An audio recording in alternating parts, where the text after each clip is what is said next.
नेता की तरफ से या कहीं देश के गृह मंत्री की तरफ से तो इतना घोर अपमान के विरोध में आपने ये एक पद यात्रा निकाली अपना विरोध प्रदर्शन करने के लिए, तो इस पे क्या आपकी प्रतिक्रिया है?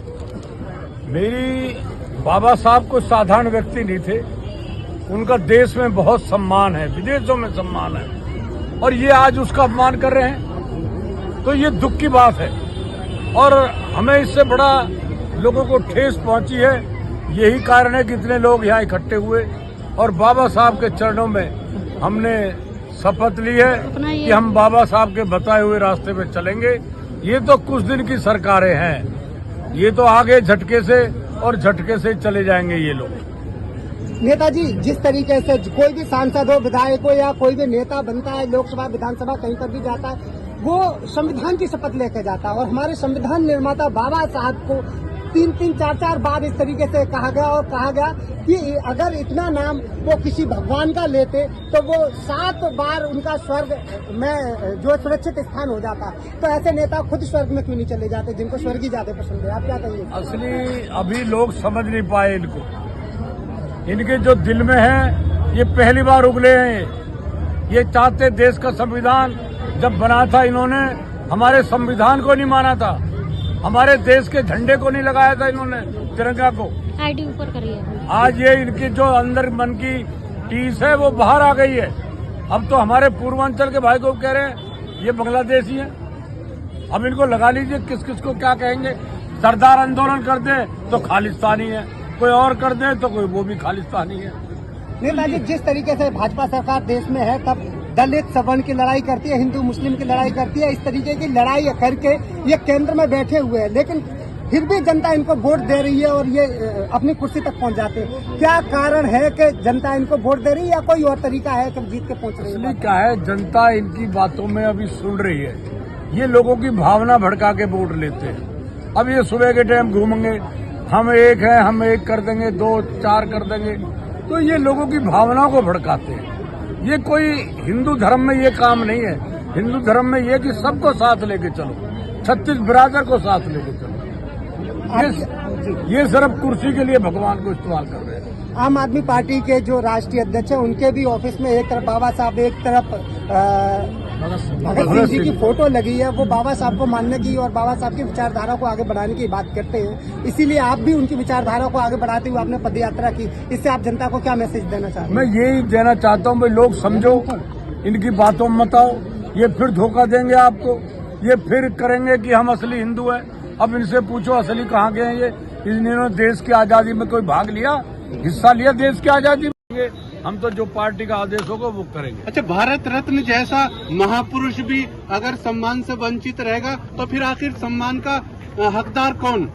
ये बड़ा हाई लेवल का मामला, मैं इतनी बात आपको इसका जवाब नहीं दे सकता। Okay, thank you.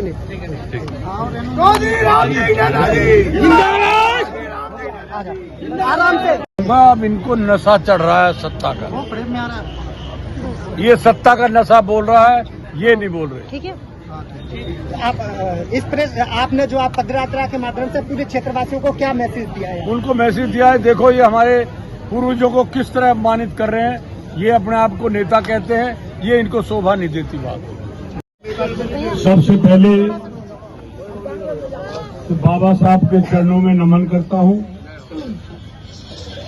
मेरे क्षेत्र के तमाम मेरे सम्मानित नेतागण, मेरी माता और बहनों, साथियों, आज एक ऐसे मुद्दे पर हम आए हैं क्योंकि देश में लोकतंत्र खतरे में पड़ गया है।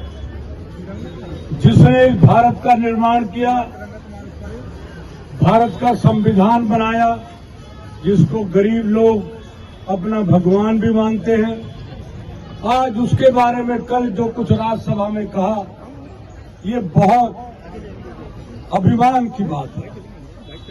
इससे समाज इन बातों को बर्दाश्त नहीं करेगा, देश बर्दाश्त नहीं करेगा।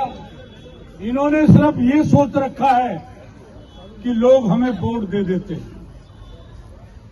अब इनको ये नहीं पता वोट की ताकत किसने दी, बाबा साहब ने दी। ये जानबूझकर इस तरह से हमारे पूर्वजों को उनका सम्मान गिराने की कोशिश करते हैं। और आज जो कुछ देश में हो रहा है हर आदमी समझ भी रहा है। ये लोग इस देश को गुलाम करना चाहते हैं, इस देश के टुकड़े करना चाहते हैं, ये भाई से भाई को लड़ाना चाहते हैं।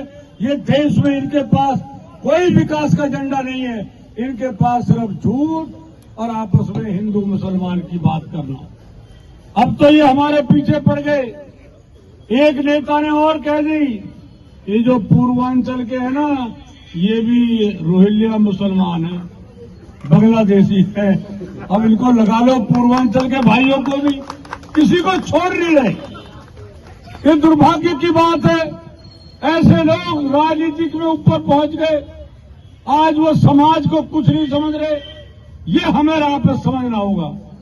एक एक भाई बहन इस बात की कोशिश करे कि ऐसे लोगों को सबक सिखाने का काम करे। ये भूल जाए आज हिंदुस्तान के अंदर 40% हमारे गरीब पिछड़े कुचले लोग हैं जो बाबा साहब का सम्मान करते हैं। अगर इन्होंने ठान ली कि इनकी घंटी बजानी है बीजेपी की, तो ये कोई जीत के नहीं जा सकता। ये मैं कहना चाहता हूं। ये समाज के उसको भूल गए, समाज की ताकत को भूल गए। ये कुचलना जानते हैं। किसान है, उनको बॉर्डर पे बैठा रख के 1 साल से उनको साथ दमन कर रहे हैं। ये हर एक को दबाना चाहते हैं पुलिस से। अरे भैया, इस देश की जनता ने अंग्रेजों से मुकाबला किया है, तब जाके देश को आजाद कराया है। साथियों, ये समझते हैं कि लोग डर जाएंगे। ये भारत के लोग डरने वाले नहीं हैं। आना आपके तुम्हें सबक सिखा देंगे।